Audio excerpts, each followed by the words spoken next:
Israel Hamas युद्ध को करीब 3 महीने हो गए हैं। इजरायली सेना गाजा पट्टी में लगातार ग्राउंड ऑपरेशन कर रही है और हमास के मंसूबों को फेल कर रही है। दावा है कि हमास के टॉप लीडर्स को हिजबुल्लाह ने लेबनान में छिपा रखा है। इन खबरों के बीच इजराइल ने लेबनान में बड़ी सफलता हासिल की है। इजराइल ने 2 जनवरी की रात लेबनान की राजधानी बेरूत में हिजबुल्लाह के ठिकानों पर ड्रोन से हमले किए, जिसमें हमास के डिप्टी कमांडर सालेह अल अरूरी की मौत हो गई। सालेह हमास के सैन्य विंग कासिम ब्रिगेड के संस्थापकों में से एक था, जिसकी मौत के बाद हमास बुरी तरह बौखला गया। हमास के लीडर इस्माइल हानिये ने अरूरी की मौत का बदला लेने की कसम तक खा डाली। हानिये ने कहा, यह हमला लेबनान की संप्रभुता का उल्लंघन है। अब जो होगा उसके लिए इजराइल खुद जिम्मेदार होगा। मीडिया रिपोर्ट्स की माने तो इजरायली अटैक में अरूरी समेत 6 लोगों की मौत हुई है। सालेह अल अरूरी को अमेरिका ने आतंकी घोषित कर रखा था और उस पर $5 मिलियन यानी करीब 42 करोड़ रुपए का इनाम रखा था। वहीं लेबनान के कार्यवाहक प्रधानमंत्री नजीब मिकाती ने इजराइल के अटैक की कड़ी निंदा की है। उन्होंने ड्रोन हमले को इजरायली अपराध बताया। पीएम नजीब ने कहा कि यह हमला लेबनान को युद्ध में खींचने का प्रयास है। मीडिया रिपोर्ट्स की माने तो हमास के सहयोगी हिजबुल्लाह ने बेरूत के दही इलाके को अपना गढ़ बना रखा है।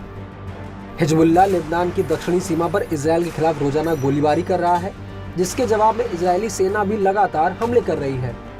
दावा है कि इजरायली सेना के हमले में हिजबुल्लाह के 100 से ज्यादा लड़ाके मारे जा चुके हैं। रिपोर्ट्स की माने तो 2 जनवरी की रात आईडीएफ को एक और बड़ी सफलता हाथ लगी। 2 जनवरी यानी मंगलवार देर रात आईडीएफ की स्पेशल कमांडो यूनिट ने गाजा में एक सीक्रेट ऑपरेशन किया। आईडीएफ ने एक बिल्डिंग को घेरकर जमकर फायरिंग की, जिसमें हमास से कई लड़ाके मारे गए, जिसे लेकर आईडीएफ ने बताया कि जिस बिल्डिंग में ऑपरेशन किया गया वो हमास का इंटेलिजेंस और कंट्रोल हेडक्वार्टर था। वहां हजारों डॉक्यूमेंट भी मिले हैं।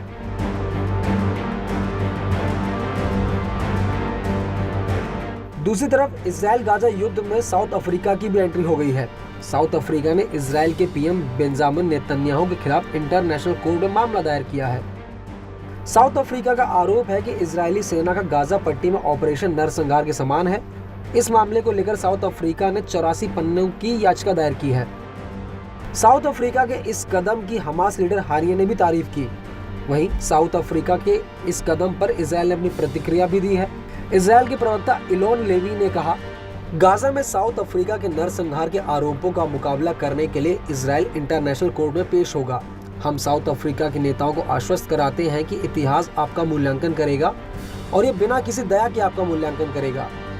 बता दें कि इजराइल हमास के बीच युद्ध में अब तक 22,000 से ज्यादा लोगों की मौत हो चुकी है, जबकि करीब 57,000 लोग घायल हैं।